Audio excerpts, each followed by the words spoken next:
Hi, everybody. Welcome to today's Libby chat. I'm live with Tina from Toronto Master Gardeners. Hello, Tina. Please, Hi. yes, yeah, hi. Hope you're having a great day. Please tell me a bit about yourself and about Toronto Master Gardeners, if you would.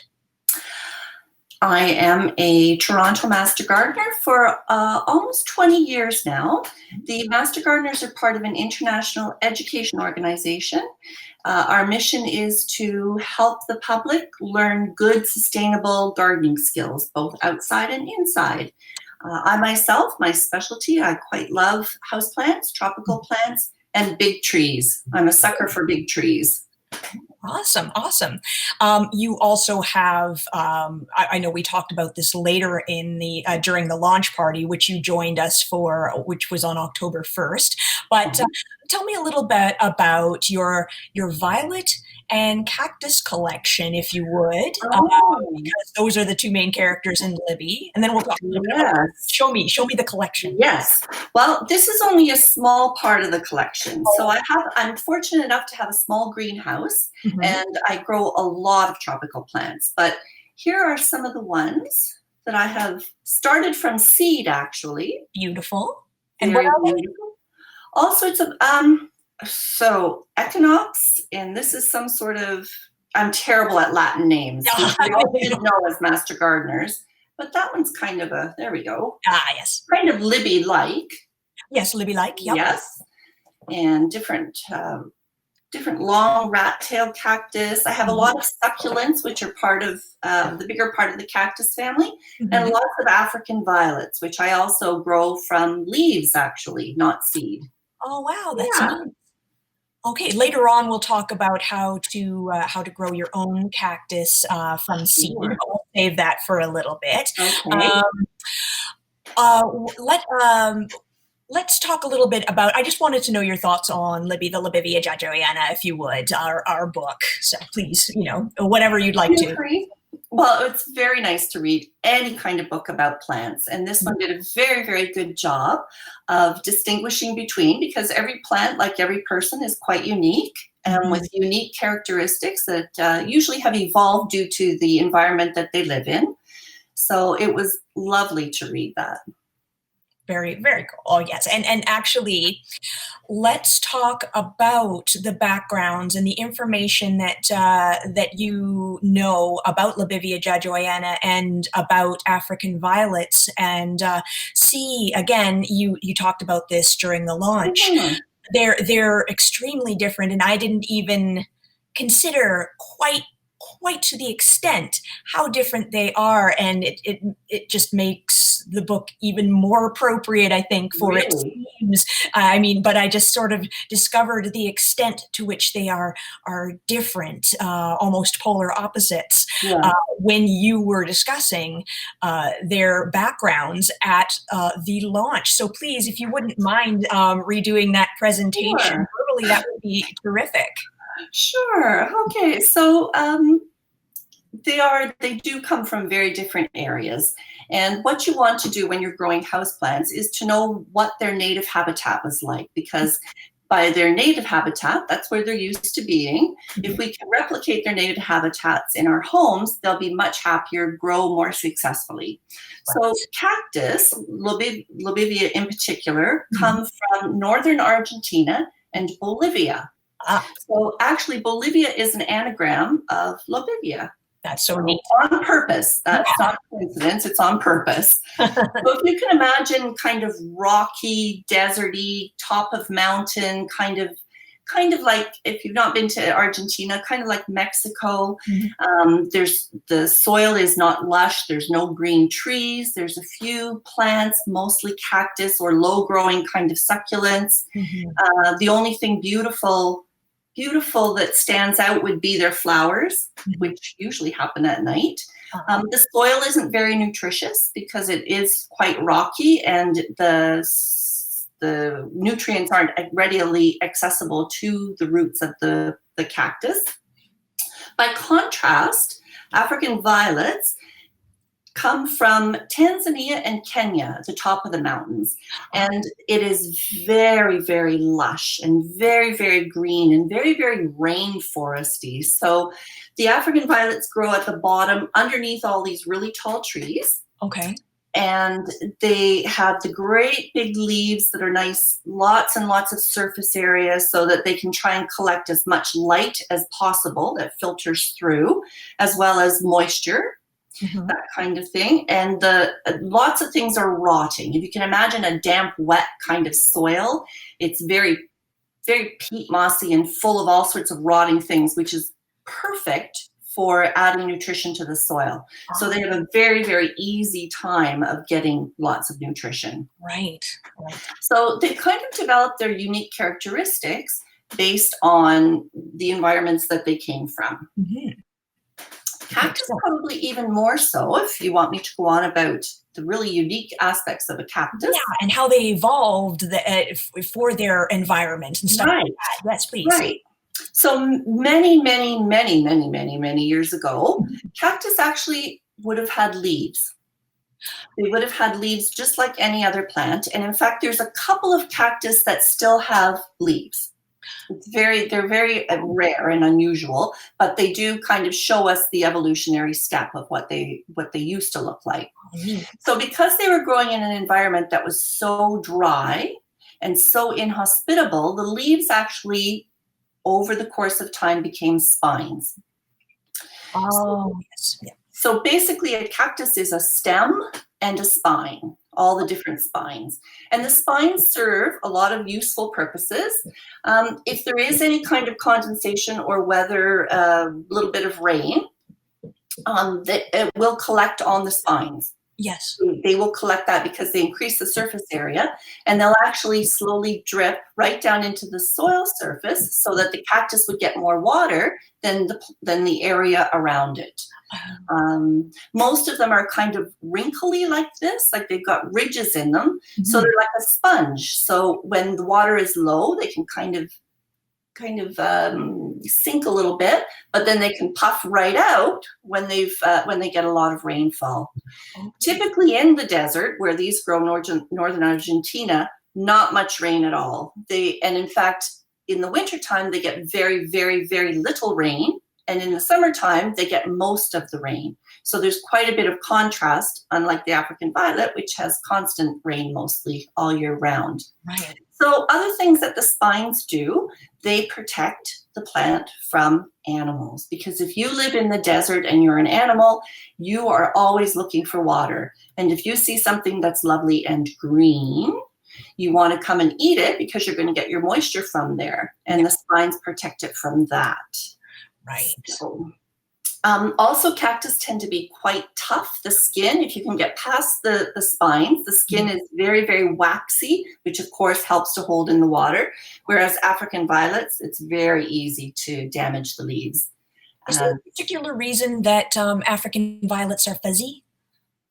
Well, it helps with the water. Okay. Collecting the water. Okay. Yeah, anything like that. And yeah, I would say water mostly. Yeah. That's neat. Yep, that's neat. And that's something they evolved as well, sort of, or? Yeah, every plant evolved to do something. To do its thing. Yeah. So. But African violets didn't have such a hard time of it, I guess. Did they not have so much evolving, or? You know what? They do. They were fine, but they were discovered in the late 19th century by actually a gentleman who has a very, very long name, but we'll just call him, his last name was St. Paul. So Violet's special name, like Libby, yes. I told you I'm not good at Latin. That's okay. Violets are St. Paulia, named after the gentleman that brought them back to Europe. And they didn't really have a tough time, but now they do, because now the area that they grow in native territory is being destroyed, and climate change and logging and all of that kind of thing. So they're actually endangered in their native habitat. Right. Yeah.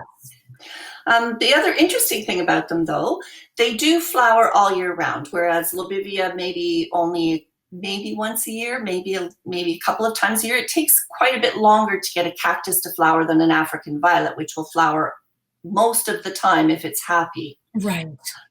Because they have a lot of flowers, they produce a lot of seeds, and they were actually taken into outer space.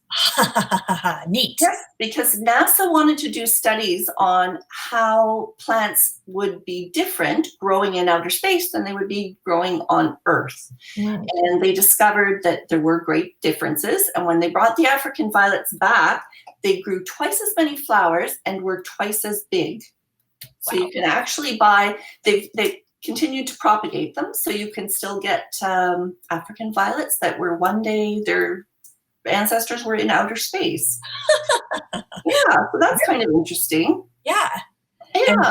And they were extra. They were kind of extra in space, right? Like they like extra meaty. They did well. They did very well. As I said, they came back. They usually African violets, you buy them in these 4-inch pots. And the ones that came back from outer space that they've now continued to propagate, they grow in the bigger pots because they are super sized. That's how they're, yeah. That's how they improved in space, I guess. Yeah. And you know, their temperature is fairly consistent all year round, and there's a little bit, they will flower if it's a little bit cooler at night, a little bit warmer in the daytime. Cactus, however, since they grow in the desert areas, it is quite cold at night. Like it can get down to almost freezing. So they really need the contrast of cold nights and warm, sunny days. And also you have to mimic watering in the desert. So I will stop watering my cactus in November, and I won't water them even once, probably until March or April. And only then can I hope to get flowers. They're not going to set out flowers till they're happy. And does that go for pretty much generally all cacti, all types? Generally all cactus, not all succulents. Okay. Yes. Okay. Gotcha. Yes. All right. Yeah.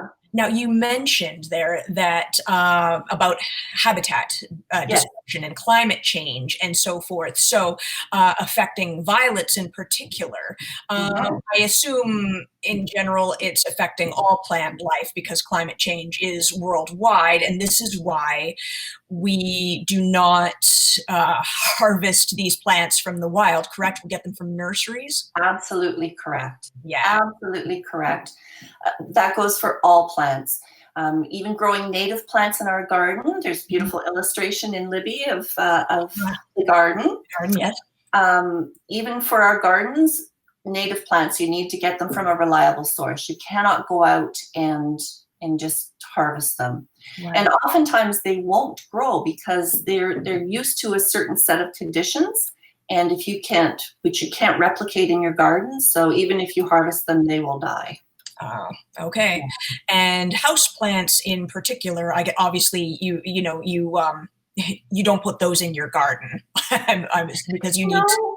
Some plants like to go outside for the summer though. They like to summer vacation in your backyard. So some of your cactus would probably enjoy being outside as long as it didn't get too wet, right? Yeah. As long as it wasn't too cold and wet. Right. But a lot of the tropical plants that we try and grow inside our hibiscus and the mandevilla and some of our orchids, they really like being outside for the summer. Okay, all right. But what about African violets, though? You know what? I wouldn't put mine outside because they don't like hot sun. Right? Remember, they're used to growing under a canopy of big, tall trees. Of course. So, and also when you take them outside, you have to debug them when you come inside because a lot of bugs are, your plants had a good summer vacation outside. There's a lot of bugs looking for a good winter vacation inside your house. So little stowaways. Yes. Yeah. So I wouldn't put my African violets outside. Okay. Well, so generally one gets their plants, whether they're house plants or garden plants, from a nursery or a florist or something like that. Now, please tell me, though, how one would raise a cactus from seed. very, very easy. For most cactus, it's very easy. So you want to find a good, reliable seed source. And believe it or not, the internet, lots of stuff. There are cactus societies that sell seeds. There's very legitimate seed companies in Canada that will have a specialty pack of cactus. They have a little tiny section in their book on houseplants, and there's usually cactus mix there. Okay. So get your seeds. I don't happen to have any in packaged cactus seeds, but I do have a seed package. Okay. And always when you get your seed package, all the instructions for planting are on the back. It will tell you exactly how to plant them and how long it will take before they germinate. Okay. So my favorite place to start seeds is in recycling. So if you can find a little something like this that you had your chicken or your croissant in, it's good recycling, and it is actually a little mini greenhouse. Nice. So the other thing you want to make sure is that you have really, really good soil to start with. So soilless mix is what we call it, and it's a mixture of peat moss with a little bit of organic, and the white stuff is actually lava rock, perlite. Okay. So it's a lovely, light, moist soil. It holds moisture, but it lets oxygen get to the roots, which is very, very important. Right. And even though we said that cactus are desert plants and they're not used to a lot of rain, they really do need this high humidity to start growing. Okay. Yeah, it'll grow a lot faster if you can provide it with the humidity. So plant the seed the way it said. Some of them you don't put any dirt over them. Some of them they need light to germinate. Some of them might need a little tiny bit of dirt over top. So you can do that. Then when they get to be bigger, this is some lettuce that I started the other day. When they get to be about big and they've got 2 sets of leaves, so it won't look like this when it's a baby. It comes out kind of more like a plant. Okay. Then you can take it out of this starter nursery and plant it into a pot, a little tiny pot to start with. Okay. It is so important that you have drainage holes. You cannot plant any house plant in any kind of pot unless it has drainage. Right. And unfortunately, a lot of the times when we buy cactus or we buy succulents or any house plants, we're buying them because they look pretty. They come in some sort of decorative pot that does not have drainage. So you'll water it, and then a week later you'll come back and you'll touch it. It's like, oh, this is really dry, and you water it again, but all the water's sitting at the bottom. And the roots are going to rot, and you're going to have a very unhappy cactus or house plant. Okay. Well, so very, very easy and a lot of fun to start cactus from seed. Excellent. Thank you so much for that. And thank you for chatting with me today. I'm just going to take a moment before we wrap up to announce the winner of today's prize, which happens to be I believe it is a copy of Gordon Bagshaw's Frodo the Sheltie trilogy and a copy of Libby the Libivia Jajoyena. So the winner today is, drumroll, the Instagram name is the Smoking Glass Literary Bar. And apparently that is authoress J.Z. Luciano. So congratulations, authoress J.Z. You are the winner today. And thank you for liking and sharing our posts for Libby's launch contest. And Tena, thank you so much for all that cool information and for being here with me today and chatting. Thank you so much for having me. I love any opportunity to talk about plants. And do visit us on the Toronto Master Gardener website. We have lots of information there, and you can ask questions 365 days a year and get an answer for free. That's great. And I will also put the link to Toronto Master Gardener in the chat, or in the comments section, I should say. All right, thank you again, Tena. Thanks so much.